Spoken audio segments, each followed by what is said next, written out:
No es como si hubiera planeado avergonzar a Germán. En serio, simplemente sucedió. Pero, mirando hacia atrás, tal vez siempre he tenido esa ligera tendencia cuando se trata de él. Me llamo Silvia, tengo 34 años, y supongo que si tuviera que describirme en una palabra, sería directa. Otras personas, como Germán, por ejemplo, podrían llamarlo ser un fastidio, pero yo lo veo como honestidad. La vida es demasiado corta para andarse con rodeos, ¿verdad? El asunto es que la línea de cabello de Germán ha estado retrocediendo como si estuviera en una especie de batalla táctica. Él solo tiene 37 años, pero esto comenzó hace años, más o menos cuando nació nuestro hijo menor, Carlos. Nunca mencioné nada en ese momento, porque, ¿qué clase de esposa sería si señalara cada pequeño defecto? Además, él seguía tratando de luchar contra eso, usando esos champús especiales, masajeándose el cuero cabelludo por las noches, como si se tratara de algún tipo de ritual desesperado. Era casi adorable, en un sentido patético. Avancemos hasta la semana pasada, en la fiesta de Navidad. Nuestra vecina Carolina, con su admirable exceso de dedicación, organiza esta fiesta todos los años, y siempre es un gran evento. Luces centelleantes, interminables aperitivos, una de esas tablas de charcutería dignas de Pinterest, el tipo de cosa que te hace sentir mal vestido, no importa lo que lleves puesto. Pasé la mitad del día estresándome sobre qué ponerme, porque, seamos realistas, me gusta verme bien. Germán, por supuesto, no lo entiende. Él piensa que aparecerse con una de sus 3 camisas de cuadros es suficiente esfuerzo para los dos. Spoiler, no lo es. Así que llegamos, y todo iba bien. Ya estaba en mi segunda copa de vino, porque, ¿qué es una fiesta sin un pequeño toque de alegría? Entonces, Germán hizo un comentario sobre el presupuesto para nuestras vacaciones del próximo verano. Ni siquiera recuerdo los detalles, solo que fue uno de esos comentarios condescendientes que hace cuando se pone en modo ahorrativo. Ya sabes, esos comentarios cargados de juicio, pero envueltos en una fina capa de preocupación. Algo tipo, ¿estás segura de que podemos permitirnos eso, Chel? No sé qué me pasó en ese momento. Tal vez fue el vino, o tal vez fue la vida perfecta de Carolina mirándome fijamente, pero sentí una necesidad repentina de bajarle los humos. Antes de darme cuenta, me reí y dije, oh, no te preocupes, Germán está ahorrando mucho dinero saltándose las visitas al barbero. La habitación se quedó en silencio por medio segundo, antes de que la gente comenzara a reír. No todos, claro. Solo ese tipo de risas educadas que la gente da cuando no está segura de si está bien reírse. Pero Germán, él me miró como si acabara de patear a su perro. Intentó disimularlo, por supuesto, con esa sonrisita tensa, pero yo sabía que había tocado un punto sensible, y en lugar de sentirme mal, me sentí victoriosa. No sé por qué hago eso. No es como si Germán fuera un mal esposo. Es estable, confiable, el tipo de persona que siempre se asegura de que las cuentas estén pagadas y el auto funcionando. Pero tal vez ese sea el problema. Es tan predecible que se vuelve asfixiante. A veces, solo quiero sacudirlo, obligarlo a reaccionar, a demostrarme que tiene más cosas dentro que hojas de cálculo y aplicaciones del clima. De todos modos, la noche continuó y Germán apenas me dirigió la palabra. Supuse que se le pasaría. Siempre lo hace. Quiero decir, no es como si hubiera mentido sobre lo de su cabello. Incluso admitió hace un tiempo que estaba pensando en afeitarse todo. Así que, en realidad, solo estaba acelerando lo inevitable, ¿no? Pero aquí viene el golpe de gracia. A la mañana siguiente, se levantó temprano y salió de casa sin decir una palabra. Cuando regresó, tenía la cabeza completamente calva. Estoy hablando de una suavidad como la de un bebé. Al principio, ni siquiera lo reconocí. Carlos, nuestro hijo, lloró al verlo, lo cual, bueno, fue un poco dramático, pero reflejaba lo que yo estaba sintiendo por dentro. Porque ahora que el cabello se había ido, no había forma de deshacerlo. Mi pequeña broma había ido demasiado lejos. Germán no dijo mucho, simplemente siguió con su día como si nada hubiera cambiado. Pero había una tensión entre nosotros, algo no dicho que flotaba en el aire. Intenté ignorarlo, diciéndome que no era gran cosa, que él lo había hecho porque quería, no por lo que yo había dicho. Pero, en el fondo, sabía que no era así. Y esa pequeña voz en mi cabeza seguía susurrándome, no tenías que decirlo de esa manera. Aún así, no podía obligarme a disculparme. En parte porque no creía que fuera totalmente mi culpa. Quiero decir, él es quien ha estado tan sensible con el tema de su cabello últimamente. Y en parte porque, bueno, supongo que simplemente no me gusta admitir cuando estoy equivocada. No me enorgullece, pero es la verdad. Cuando nos fuimos a la cama esa noche, podía sentir la distancia entre nosotros como algo físico.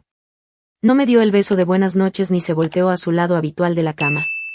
Y, por mucho que quisiera culparlo por estar exagerando, no podía dejar de preguntarme si esta vez finalmente había ido demasiado lejos. A la mañana siguiente, todo comenzó como siempre, salvo por la tensión en el ambiente, tan densa que podías cortarla con un cuchillo de mantequilla. Germán estaba sentado en la mesa de la cocina, bebiendo su café en silencio. Tenía su tablet frente a él, hojeando las noticias como siempre lo hace, pero había algo diferente en él. Sí, la cabeza calva, claro, pero también la forma en que estaba sentado, rígido, con los hombros tensos, como si estuviera haciendo un esfuerzo por no perder los estribos. Me serví una taza de café y me senté frente a él, tratando de actuar con naturalidad. Pero el silencio me estaba afectando, así que finalmente dije, sabes, el nuevo look no está tan mal. Te hace ver, distinguido. Ni siquiera levantó la vista. Gracias. Esa respuesta de una sola palabra se sintió como una bofetada. Germán no era del tipo que me daba el tratamiento del silencio, y no podía decidir si estaba siendo infantil o si realmente me lo merecía. De cualquier manera, no estaba dispuesta a dejar que se quedara así todo el día. ¿De verdad vamos a hacer esto? Le pregunté, recostándome en la silla. ¿Estás enojado porque hice una broma? Ni siquiera fue tan grave. Entonces él alzó la mirada, con los ojos afilados. ¿No fue tan grave? Silvia, me avergonzaste. ¿Enfrente de todos? No fue solo una broma, atacaste algo que sabes que me acompleja. Y ni siquiera lo pensaste. Sentí que la defensiva se encendía en mí de inmediato. Oh, vamos, Germán, estás actuando como si hubiera montado una gran escena. Fue un comentario ligero, y todos se rieron. Estás exagerando. Ah, sí, replicó, elevando la voz apenas un poco. ¿Tienes idea de cómo se sintió eso? Sabes cómo he estado lidiando con esto, y en vez de apoyarme, me convertiste en el chiste de la fiesta. Enfrente de todos nuestros amigos. Mi estómago se revolvió, pero no estaba dispuesta a ceder. Fuiste tú quien decidió afeitarse todo al día siguiente. Yo no te dije que lo hicieras. No es ese el punto, Silvia, dijo, bajando su taza de café con un golpe suave pero firme. El punto es que no pensaste en cómo me haría sentir. Nunca lo haces. ¿Nunca lo hago?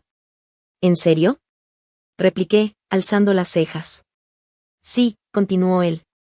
Tú simplemente dices lo que se te pasa por la cabeza, y yo tengo que fingir que no me duele. Esa última frase me golpeó, sobre todo porque sabía que era verdad. Pero en lugar de reconocerlo, decidí defenderme aún más. Oh, ¿así que ahora soy la villana? Lo siento si eres tan sensible, Germán, pero no quise hacerte daño. No puedo andar pisando huevos cada vez que abro la boca. ¿Sensible? Repitió, con una risa amarga. Siempre haces eso. Descartas lo que siento como si fuera mi culpa por tener emociones. Pero si yo dijera algo así sobre ti, sobre tu peso o tu cabello, no me dejarías en paz jamás. Ese comentario tocó un nervio, y sentí que las mejillas se me encendían. Eso es completamente diferente, repliqué. ¿Diferente? Dijo, con una expresión de incredulidad. ¿Tú crees que no he intentado lidiar con mi cabello? ¿Piensas que me gusta sentir que estoy envejeciendo, que soy menos atractivo para ti? Sus palabras me tomaron por sorpresa, y por un momento, no supe qué responder. No lo había visto de esa manera. Para mí, su cabello solo era eso, cabello. Pero para él, era claramente algo más profundo. Aún así, no era fácil para mí admitir que estaba equivocada. Todavía me resultas atractivo, dije, con un tono más suave, aunque aún a la defensiva. Eres mi esposo, Germán. No me habría casado contigo si no te amara. No ese es el punto, Silvia, suspiró, pasando una mano por su cabeza lisa. Se trata de respeto. A veces siento que no me respetas, y lo peor es que creo que ni siquiera te das cuenta. Esa palabra, respeto, quedó flotando en el aire como un desafío. Sentí que mis defensas se elevaban de inmediato.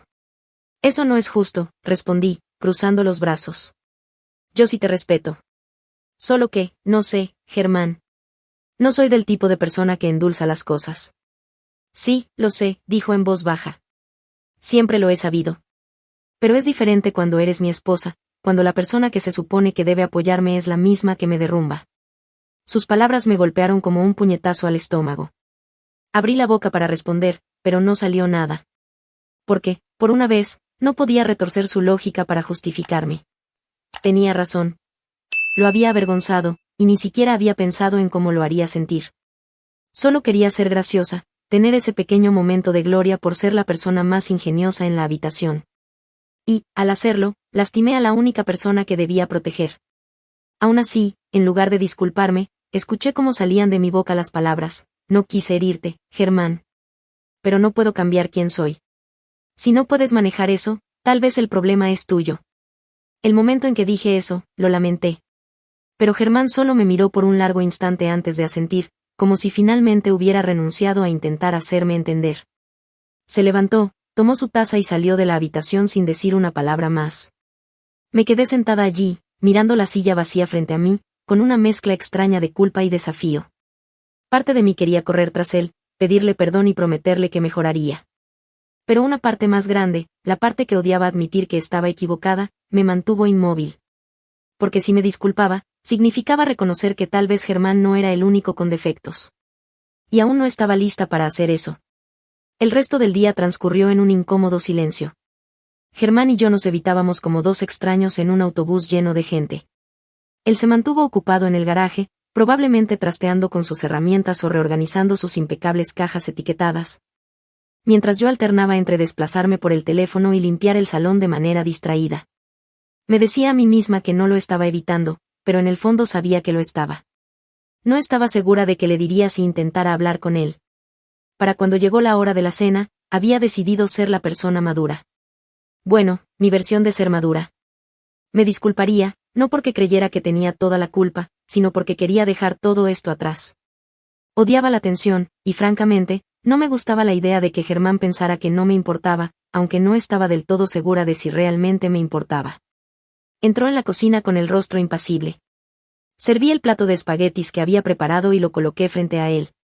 Se sentó sin decir palabra, lo que solo hizo que mi irritación se intensificara nuevamente. ¿No podrías al menos poner algo de tu parte?, murmuré en voz baja, más para mí misma que para él. Luego, respiré hondo y me senté frente a él, cruzando los brazos. Mira, he estado pensando en lo que dijiste, y lo entiendo. Me pasé de la raya en la fiesta, y lo siento. Su tenedor se detuvo a medio camino hacia su boca, y me miró con una expresión tranquila, pero sin rastro de suavidad. ¿Lo sientes? Sí, dije, con un tono más cortante de lo que había planeado. No debía hacer ese comentario sobre tu cabello delante de todos. No fue justo, y ahora me doy cuenta de que te hirió. Así que, sí, lo siento. Germán dejó el tenedor sobre el plato, cruzó los brazos y se recostó en la silla. ¿Eso es todo? ¿Esa es tu disculpa? Parpadeé, perpleja. ¿Qué quieres decir con eso es todo? Acabo de decir que lo siento. ¿Qué más quieres? Sacudió la cabeza con una sonrisa amarga. Ni siquiera lo dices en serio, Silvia. Solo lo dices para que esto desaparezca. No te importa cómo me siento realmente. Eso no es cierto, repliqué rápidamente, aunque el tono defensivo en mi voz no ayudó a mi caso. No me estaría disculpando si no me importara. No, dijo con firmeza, te estás disculpando porque odias ser la mala de la historia. No soportas la idea de haber lastimado a alguien, así que lanzas disculpas a medias y esperas que todo se olvide. Sus palabras me dolieron, sobre todo porque sonaban demasiado ciertas. Pero en vez de reconocerlo, dejé que la ira se encendiera en mí. ¿Sabes qué, Germán? Tal vez no debería haberme disculpado en absoluto. Obviamente, prefieres guardar rencor a intentar arreglar esto. ¿Yo guardo rencor? Rió, pero fue una risa que no alcanzó sus ojos. ¿Te escuchas a ti misma? Llevas años derribándome, Silvia. Las bromas, los comentarios hirientes, el gasto constante sin consultarme. Y cada vez que trato de hablarlo contigo, lo conviertes en algo mío. Eres imposible. El comentario hizo que explotara. Oh, así que ahora el problema soy yo. Exclamé, alzando la voz. Tú no eres ningún santo, Germán. Crees que eres perfecto solo porque sabes administrar el dinero y no pierdes los estribos. Pero ¿sabes qué? Eres aburrido. Nunca tomas riesgos, nunca haces nada divertido, y me tratas como si fuera una carga en lugar de tu esposa. Las palabras salieron antes de que pudiera detenerlas, y de inmediato me arrepentí. Pero Germán ni siquiera parpadeó. En cambio, se inclinó hacia adelante, con los ojos entrecerrados de una manera que me hizo sentir un nudo en el estómago. ¿Quieres hablar de cargas? Dijo en voz baja, con una frialdad cortante. ¿Qué tal el hecho de que has estado gastando dinero como si creciera en los árboles, mientras yo me esfuerzo por mantenernos a flote? ¿O el hecho de que me criticas por no lucir bien, cuando tú has estado engordando como si fuera tu trabajo? Sentí que el aire se escapaba de la habitación. Lo miré, con las mejillas ardiendo y la mente enredada, tratando de procesar lo que acababa de decir. Nunca antes me había dicho algo así, ni una sola vez. ¿Cómo te atreves? Susurré, con la voz temblorosa. ¿Crees que puedes hablarme así? Ah, ¿pero es correcto que tú me llames calvo delante de medio vecindario? Disparó de vuelta. ¿Crees que tus palabras no duelen solo porque sonríes cuando las dices? Me puse de pie de golpe, y la silla chirrió al arrastrarse por el suelo. No puedo creer que hayas caído tan bajo, Germán. Me das asco. Y tú eres imposible, respondió, con la misma frialdad. Tal vez esto ya se terminó.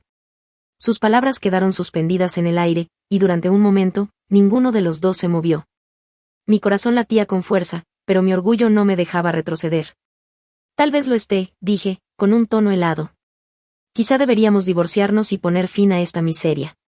Germán me miró con una expresión indescifrable. Por un segundo, pensé que discutiría, que me diría que estaba siendo ridícula y que podíamos resolverlo. Pero, en cambio, asintió lentamente. Tal vez deberíamos, dijo con una tranquilidad que me golpeó como una bofetada. Quise retractarme, decir que no lo decía en serio, pero la parte obstinada de mí, la que siempre tenía que ganar, no me dejó hacerlo. Está bien, crucé los brazos. Veamos cómo te va estando solo.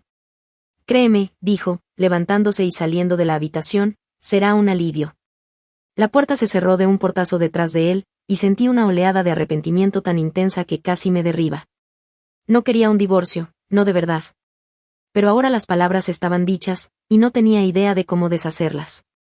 En lugar de ir tras él, me desplomé en la silla y hundí el rostro entre las manos, debatiéndome entre la rabia y la aterradora realización de que tal vez acababa de destruir mi matrimonio. Las semanas posteriores a aquella explosiva discusión fueron un campo de batalla de silencio. Germán y yo apenas hablábamos, y cuando lo hacíamos, las palabras eran filosas, cortantes, como si estuviéramos buscando maneras de herirnos en pequeños detalles, porque los grandes ya se habían dicho. Esperaba que Germán se retractara, que entrara en razón y se diera cuenta de que dejarme era un error. Después de todo, yo era Silvia, su esposa. Yo era quien mantenía unida a esta familia, quien hacía que la vida fuera interesante. Sí, tenía mis defectos, pero ¿quién no los tiene? Sin embargo, Germán no retrocedió. Si acaso, se volvió más decidido. Pasaba los días en el trabajo y las noches en el garaje o en el cuarto de invitados que había reclamado como propio. Cuando no estaba en casa, lo escuchaba hablar por teléfono, posiblemente con abogados. No pasó mucho tiempo antes de que los papeles del divorcio aterrizaran sobre la mesa del comedor, un recordatorio blanco y brutal de que iba en serio. Me quedé mirando esos documentos durante horas, con la mente en un torbellino. Esto no debía suceder. Se suponía que debíamos pelear, reconciliarnos y volver a la normalidad. Pero algo había cambiado en Germán. Era más frío, más distante, y por primera vez en nuestro matrimonio, no podía leerlo. Pensé en negarme a firmar los papeles, pero en el fondo sabía que eso no lo detendría. Germán había cambiado. Ya no era el hombre predecible y tranquilo con el que me había casado. Estaba harto. Harto de mis bromas, de mis gastos, de mi necesidad constante de ser el centro de atención. Y lo odiaba por eso. Pero más que a él, me odiaba a mí misma por haberlo empujado hasta este punto. Una noche, lo encontré empacando sus cosas en el garaje. ¿De verdad vas a hacer esto?, pregunté, con la voz temblorosa a pesar de mis intentos de sonar fuerte. Ni siquiera me miró. Ya tomé una decisión, Silvia. Esto no está funcionando, y lo sabes. Pero hemos estado juntos más de 10 años, dije, acercándome a él. ¿Vas a tirar todo eso a la basura? Dejó la caja que sostenía y se volvió para mirarme. No lo estoy tirando a la basura, Silvia. Lo tiraste tú. Cada broma, cada comentario hiriente, cada vez que me hiciste sentir que no era suficiente. Tú lo tiraste. Yo simplemente decidí que merezco algo mejor. Esas palabras me cortaron más profundo que cualquier cosa que él me hubiera dicho antes. Y Germán, puedo cambiar, le supliqué, con la voz quebrada. Puedo mejorar. Es demasiado tarde, me interrumpió, con un tono firme pero sin rencor. Ni siquiera lo dices en serio. Solo no quieres perder la vida que tienes. Sus palabras fueron un golpe certero, y odié que tuviera razón. No quería perder mi vida. La casa cómoda, el ingreso estable, la sensación de seguridad que él me brindaba. Incluso cuando me quejaba de Germán, él siempre había sido mi ancla. Pero no sabía cómo decirle eso sin sonar patética. Cuando se fue esa noche, sentí algo que no había experimentado en años, desesperación. Y me aterrorizó. El divorcio se finalizó 3 meses después. Germán no puso trabas respecto a la pensión alimentaria, dijo que quería asegurarse de que yo estuviera bien. Pero quedó claro que no tenía ningún interés en mirar atrás. Para ese entonces, se había mudado a un elegante apartamento más cerca de la ciudad. A través de amigos en común, me enteré de que estaba saliendo con una mujer más joven. Su nombre era Patricia, y era todo lo que yo no era, dulce, comprensiva y, aparentemente, instructora de yoga, con una personalidad radiante que combinaba con su cuerpo tonificado. El tipo de mujer que probablemente lo hacía sentir apreciado, de una forma en que yo nunca lo hice. Mientras tanto, yo me quedé en la casa, rodeada de recuerdos de una vida que ya no existía. La pensión ayudaba, pero no era suficiente para mantener el estilo de vida al que me había acostumbrado. Poco a poco, empecé a vender cosas. Los bolsos de diseñador, los electrodomésticos de alta gama que apenas usaba, e incluso el coche que Germán siempre dijo que no necesitaba, pero que había comprado de todas formas. Por primera vez en mi vida, tuve que hacer un presupuesto. Y era pésima en ello. Las cuentas se acumularon, y la casa, que alguna vez había sido impecable, comenzó a sentirse sofocante, vacía. Intenté salir, conocer gente nueva, pero la verdad era que sin Germán allí para equilibrarme, no tenía mucho que ofrecer. Cada intento de iniciar una nueva relación se desmoronó rápidamente. Los hombres no encontraban mi sarcasmo ni mi franqueza encantadores, como Germán solía hacerlo. O tal vez simplemente no se sentían obligados a soportarlo. Los meses se convirtieron en un año, y me enteré de que Germán había recibido una gran promoción en el trabajo. Sin mí drenando su energía y su dinero, había logrado enfocarse en su carrera. Él y Patricia se habían mudado juntos, y ya estaban planeando un viaje a Europa, algo que yo siempre le había pedido, pero para lo que nunca ahorré lo suficiente. Intenté convencerme de que no me importaba, que solo estaba tratando de demostrar un punto. Pero la verdad era que me importaba más de lo que quería admitir. Cada vez que veía una foto de ellos en las redes sociales, con ella mirándolo como si él colgara la luna, sentía una punzada de celos tan intensa que apenas podía respirar. No porque quisiera recuperarlo, me decía a mí misma, sino porque odiaba la idea de que él fuera más feliz sin mí. Mientras tanto, yo seguía en la misma casa, todavía pagando deudas acumuladas durante nuestro matrimonio, y aún sola. Los amigos que solían reírse de mis bromas dejaron de invitarme a sus reuniones. Las noches que solía pasar organizando fiestas o yendo de compras ahora estaban llenas de maratones de Netflix y vino barato que apenas podía costear. Jamás lo admitiría en voz alta, pero lo lamentaba todo. Las bromas, las peleas, los gastos. Todo había parecido tan inofensivo en su momento, pero ahora podía verlo por lo que realmente era, una lenta erosión de la vida que habíamos construido juntos. Y lo peor de todo era que no podía culpar a nadie más que a mí misma. Germán había sido mi roca, mi refugio seguro, y yo lo había dado por sentado. Pensé que podía empujarlo una y otra vez, que siempre volvería, no importaba qué. Pero no lo hizo. Y ahora estaba prosperando, mientras yo apenas sobrevivía. A veces, tarde en la noche, pensaba en llamarlo, en rogarle una segunda oportunidad. Pero sabía que era inútil. Germán se había ido, y la mujer que yo había sido con él, la mujer que me negué a reconocer como un problema, era la razón. Y así es como funciona el tocar fondo. Desde allí abajo se puede ver todo con claridad, pero para cuando lo haces, generalmente ya es demasiado tarde para volver a subir.